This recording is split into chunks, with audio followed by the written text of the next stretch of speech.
ମହାପ୍ରଭୁ କାଳିଆ ସାଆନ୍ତଙ୍କ ପ୍ରେମରେ ପାଗଳିନୀ ମାଉସୀ। ରାତି ପାହିଲେ କାହାର କୋଉ କଥା, କିନ୍ତୁ ତାର ଚିନ୍ତା ମହାପ୍ରଭୁ କାଳିଆ ସାଆନ୍ତ କ'ଣ ଖାଇବେ। ହଁ, ପ୍ରତିଦିନ ଅତି ଶ୍ରଦ୍ଧାର ସହିତ ମହାପ୍ରଭୁଙ୍କ ପାଇଁ ଖେଚଡ଼ି ପ୍ରସ୍ତୁତ କରେ, ଆଉ ନିଜ ହାତରେ ପାତ୍ରଟିଏ ଧରି ଧାଇଁ ଆସେ ବଡ଼ଦାଣ୍ଡକୁ। ପତିତପାବନ ବାନାକୁ ଚାହିଁ ମୁଣ୍ଡିଆଟିଏ ମାରି କୁହେ, ସାଆନ୍ତେ ଭଲରେ ଅଛ ନା? ଯେତେବେଳେ ସିଙ୍ଗିଦ୍ୱାର ହେଇ ଭିତରକୁ ଯାଏ, ପଣ୍ଡା ପଢ଼ିଆରୀମାନଙ୍କର ଆଦରର ପାତ୍ର ମାଉସୀ। ସମସ୍ତେ ଭାରି ଭଲ ପାଆନ୍ତି। ସତ କଥା ହେଉଛି, ଯିଏ ମହାପ୍ରଭୁଙ୍କୁ ଭଲ ପାଏ ତାକୁ ସମସ୍ତେ ବା ଭଲ ପାଇବେନି କେମିତି? ମାଉସୀ ସମସ୍ତଙ୍କୁ ଚାହିଁ ହସି ଦେଇ କୁହେ, କେମିତି ଅଛ? ସମସ୍ତେ ହାତ ଯୋଡ଼ି ଦେଇ କୁହନ୍ତି, ସବୁ ସେଇ ଠାକୁରଙ୍କ ଇଚ୍ଛା। ସତରେ ମାଉସୀର ମୁହଁରୁ ଏ ମିଠା ମିଠା କଥା କେଇପଦ ଭାରି ଖୁସି ଲାଗେ, ମନ ଭରିଯାଏ। ତା ଛଡ଼ା ମାଉସୀର ଆଖିରେ ଆଖି ଲୁହ ଥାଏ। କି ମଣିମା, ବଞ୍ଚିଥିବା ପର୍ଯ୍ୟନ୍ତ ତୁମରି ପାଖକୁ ଏମିତି ଖେଚଡ଼ି କରି ଆଣୁଥିବି, ଆଉ ତମେ ଆଦରର ସହିତ ଖାଉଥିବ। ମାଉସୀ ଆଜି ପର୍ଯ୍ୟନ୍ତ ମହାପ୍ରଭୁଙ୍କୁ କେବେ କିଛି ବି ମାଗିନି। ଭକ୍ତମାନେ ଆସନ୍ତି, କିଏ କେତେ କ'ଣ ମାଗିଯାଆନ୍ତି, ମାଉସୀ ଦେଖେ। ମାଉସୀ କିନ୍ତୁ କିଛି ମାଗେନି। ମାଉସୀର ଇଚ୍ଛା ଥାଏ, ସାଆନ୍ତେ ମୋ ପାଖରେ ଥାଅ, ମୋ ଶେଷ ସମୟରେ ତୁମରି ଆଶୀର୍ବାଦ ଥାଉ ମୋ ଉପରେ। ତୁମର ସେ ଚକା ଆଖିଟା ମୋ ପାଇଁ କେବେ ପଲକ ନ ପଡ଼ୁ। ସତରେ ମାଉସୀର ଭକ୍ତି ଶୁଣିଲେ ଯେ କେହି ହେଲେ ଈର୍ଷା କରିବ। ସତରେ ଭକ୍ତଟିଏ ଭଗବାନଙ୍କୁ ଏତେ ଭଲ ପାଏ, ତାକୁ କଥାରେ ମଧ୍ୟ ବର୍ଣ୍ଣନା କରିବା କଷ୍ଟକର। ତା ଛଡ଼ା ମହାପ୍ରଭୁ କାଳିଆ ସାଆନ୍ତ, ସେ ତ ଭକତ ଭାବରେ ବନ୍ଧା ମୋ କାଳିଆ ସୁନା। ଭକ୍ତଙ୍କୁ ଭାରି ଭଲ ପାଆନ୍ତି, ଆଉ ଭକ୍ତଟିଏ ଆଣିଥିବା ପ୍ରତ୍ୟେକଟି ଜିନିଷ ଉପହାର ସ୍ୱରୂପ ତାଙ୍କ ପାଇଁ ସବୁକିଛି। ସତରେ ମହାପ୍ରଭୁ ମାଉସୀର ଖେଚଡ଼ିତକ ଗ୍ରହଣ କରନ୍ତି। ଏ କଥା ମାଉସୀର ମନ ଜାଣେ, ଆଉ ମହାପ୍ରଭୁ କାଳିଆ ସାଆନ୍ତ ବି ଜାଣନ୍ତି। ଦିନ ପରେ ଦିନ ବିତି ଯାଇଛି। ବୟସର ଅପରାହ୍ନରେ ମାଉସୀ ପରିଣତ ବୟସରେ ପାଦ ଦେଇଛି, ଆଉ ଉଠି ବସି ପାରୁନି। ମହାପ୍ରଭୁ କାଳିଆ ସାଆନ୍ତଙ୍କ ପାଇଁ ଖେଚୁଡ଼ି ବା କ'ଣ କରିବ? କଷ୍ଟମଷ୍ଟ ଯଦି ବନାଇ ଦେଲା, ଶ୍ରୀକ୍ଷେତ୍ର ଯାଏଁ ଆସିବାକୁ ପଡ଼ିବ ନା।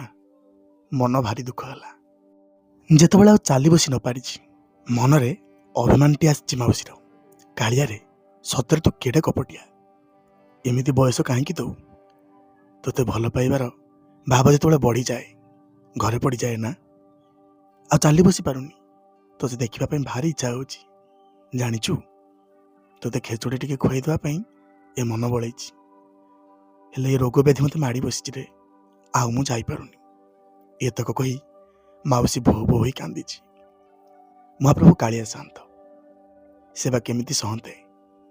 ତାଙ୍କ ଭକ୍ତ ଆଜି କତରାରେ, ପାଖରେ କେହି ନାହାନ୍ତି। ଆଉ ଡେରି ନ କରି କଳା ମୁଚୁମୁଚୁ ପିଲାଟିଏ ହୋଇ ଆସିଲେ।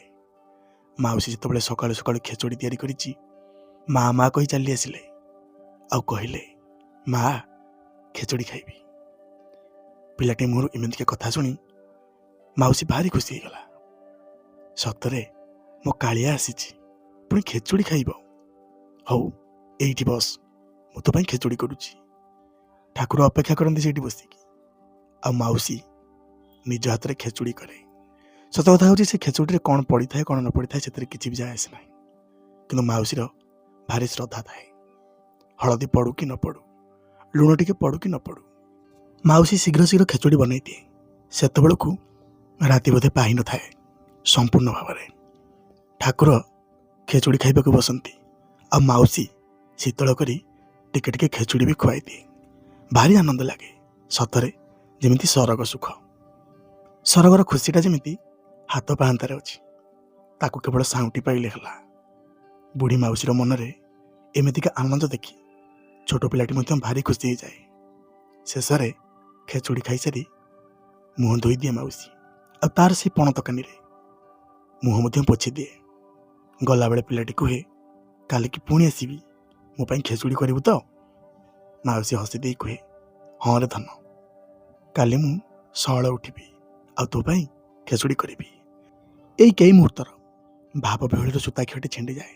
ପୁଣି ଅପେକ୍ଷାରେ ଥାଏ ଆର ଦିନକୁ। ମାଉସୀର ଆଖିରେ ବି ପଲକ ପଡ଼େନି। ସେ ଅପେକ୍ଷାରେ ଥାଏ, କେତେବେଳେ ମୋ କାଳିଆ କାହ୍ନୁ ଆସିବ ଆଉ ମୋ ହାତରୁ ଖେଚୁଡ଼ି ଖାଇବ। ଏପଟେ କିନ୍ତୁ ଦେଖ, ସମସ୍ତେ ଅପେକ୍ଷାରେ ଥାଆନ୍ତି, ମାଉସୀ ଆଉ ଆସୁନି କ'ଣ ପାଇଁ? ନିତି ଆସେ ଖେଚୁଡ଼ି ଆଣି ଆମ ସହିତ ହସ ଖୁସି କରି କଥା ହୁଏ। ସିଏ ଆଉ ଆସୁନି। ସତରେ ଆଉ ଭଲ ବି ଲାଗୁନି ଆମକୁ। ସାନ୍ତେ ତାର କିଛି ଅସୁବିଧା ହେଇନି ତ? ହେଲେ ସେମାନେ ବା କୋଉଠୁ ଜାଣିବେ ଏବେ ସାନ୍ତେ ନିଜ ଭକ୍ତ ପାଖକୁ ଯାଉଛନ୍ତି ବୋଲି?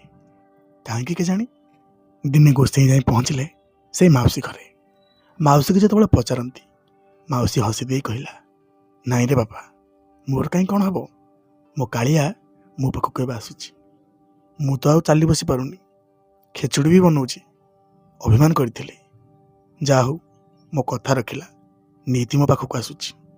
ବୁଢ଼ୀ ମାଉସୀଠାରୁ ଯେତେବେଳେ ଏତକ କଥା ଶୁଣନ୍ତି, ନନା ଗୋସେଇଁଙ୍କ ମନରେ ପ୍ରଶ୍ନଟିଏ ଆସିଲା। ମାଉସୀ ଏ କ'ଣ କହୁଛି? ସତରେ କ'ଣ ମହାପ୍ରଭୁ କାଳିଆ ସାନ୍ତ ଚାଲି ଚାଲି ଆସୁଛନ୍ତି ରାତି ନ ପାହୁଣୁ ଏଇ ବୁଢ଼ୀ ମାଉସୀଟା ପାଖକୁ, ପୁଣି ଖେଚୁଡ଼ି ଖାଉଛନ୍ତି? ବୋଧେ ବୁଢ଼ୀ ତାର ପରିଣତ ବୟସରେ ମିଛ କହୁଛି, ତା ମୁଣ୍ଡ କାମ କରୁନି ବୋଧେ। ଏମିତି କେତେ କ'ଣ କଥାକୁ ନେଇ ମନରେ ଅନେକ ପ୍ରଶ୍ନ ଉଙ୍କି ମାରିଲା। ମନ କଥା ମନରେ ଥାଏ। ଏଥର ଗୋସେଇଁ କହିଲେ, ହଉଲୋ ମାଉସୀ, ଯଦି ବି ଠାକୁର ଆସୁଛନ୍ତି ତାଙ୍କୁ କ'ଣ ସେମିତି ଖୁଆଯାଏ କି? ସିଏ ପରା 60 ପଉଟି 56 ଭୋଗ ଖିଆ ଠାକୁର, ଏ ବିଶ୍ୱର ମାଲିକ ସେ। ତାଙ୍କୁ କ'ଣ ସେମିତି ଖୁଆଯାଏ କି?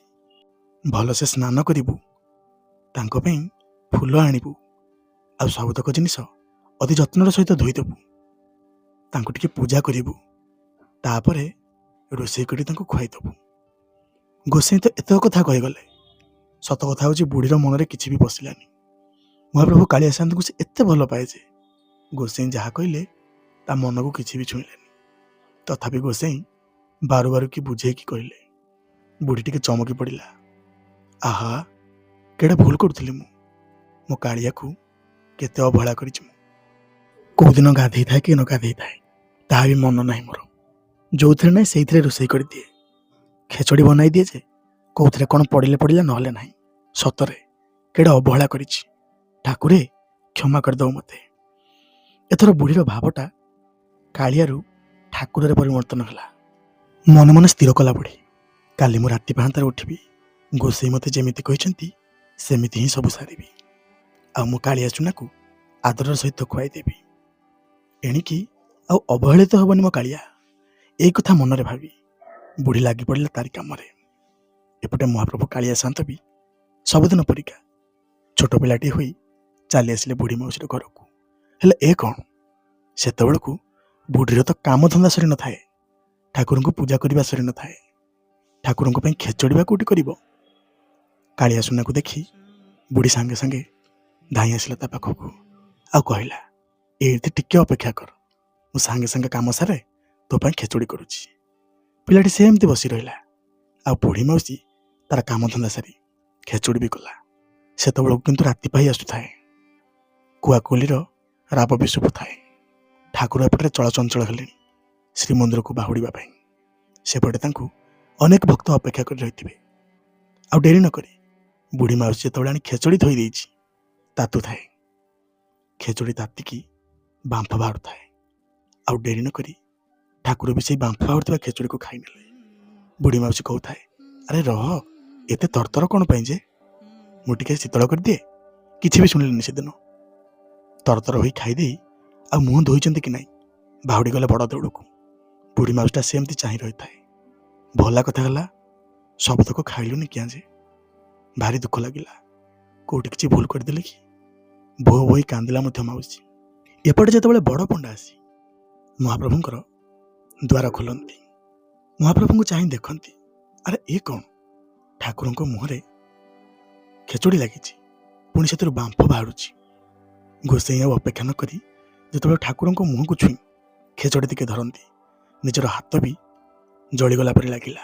ଆହା, କିଏ ସେ ଦୁଷ୍ଟ? ମହାପ୍ରଭୁ କାଳିଆ ସାନ୍ତଙ୍କୁ ଏମିତିକା ତତଲା ଖେଚଡ଼ି ଦେଇଛି। ଯେଉଁ ଖେଚଡ଼ିକି ହାତରେ ଧରିଲା ବେଳକୁ ହାତଟା ପୋଡ଼ିଗଲା ପରି ଲାଗୁଛି। ଠାକୁରଙ୍କ ମୁହଁ କେତେ କଷ୍ଟ ନ ହେଇଥିବ।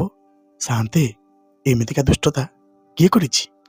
ଏମିତି କେତେ କ'ଣ କଥା କହି ଯେତେବେଳେ ଠାକୁରଙ୍କ ପାଖରେ ଅଧିଆ ପଡ଼ନ୍ତି, ସାନ୍ତେ ବା କୋଉଠୁ ସମ୍ଭାଳନ୍ତେ। ସାନ୍ତେ କହୁଥାନ୍ତି, ମୁଁ ତ ନିତି ଯାଉଥିଲି ରାତି ପାହାନ୍ତରୁ, ମୋ ମା ମୋତେ ଖେଚଡ଼ି ଖୁଆଇ ଦେଉଥିଲା। ଭଲ ହଉ ମନ୍ଦ ହଉ, ତମେ କାହିଁକି ତା ପାଖକୁ ଯାଇଥିଲ ଯେ? ତାକୁ ଏତେ ସବୁ କଥା କହିବାର କ'ଣ ଦରକାର ଥିଲା? ତାର ଭାରି ଶ୍ରଦ୍ଧା, ସେ ମୋତେ ଭାରି ଭଲ ପାଏ। ସେ ମୋତେ ଯେମିତି ତିଆରି କରିଦେଲେ ବି ମୋତେ ଭାରି ଖୁସି ଲାଗେ, ଭାରି ଆନନ୍ଦ ଲାଗେ। ତମେ କାହିଁ ତାକୁ କହୁଥିଲ ଯେତେବେଳେ ଏତକ କଥା ଶୁଣନ୍ତି ପଣ୍ଡା ପୁଅଙ୍କ ଆଖିରୁ ଲୁହ ଝରିଗଲା। ସେଦିନ ଭୋ ଭୋଇ କାନ୍ଦିବାକୁ ଲାଗିଲେ। କ୍ଷମା କର ମଣିମା, କେଡ଼େ ଭୁଲ କରିଛି। ସେ ବୁଢ଼ୀ ମାଉସୀଟାର ଭକ୍ତିକୁ ନେଇ ପ୍ରଶ୍ନ କରିଛି ମୁଁ। ସାନ୍ତେ କ୍ଷମା କରନ୍ତୁ ମୋତେ। ଏଥର ସେଉଠୁ ସେଇ ପଣ୍ଡା ପୁଅ ଧାଇଁଲେ ବୁଢ଼ୀ ମାଉସୀ ଘରକୁ। ଆଉ ସେତେବେଳକୁ ବୁଢ଼ୀ ମାଉସୀ ଭୋ ଭୋ ହୋଇ କାନ୍ଦୁଥାଏ, କତରାରେ ପଡ଼ିଥାଏ। ତା ପାଦ ତଳେ ପଡ଼ିଗଲେ ସେଦିନ ପଣ୍ଡା ପୁଅ। ଆଉ କହୁଥାନ୍ତି, ମାଉସୀ ଲୋ, ମୋତେ କ୍ଷମା କରିଦେବୁ। ତୋ ଭକ୍ତିକୁ ନେଇ ଅନେକ ପ୍ରଶ୍ନ କରିଛି।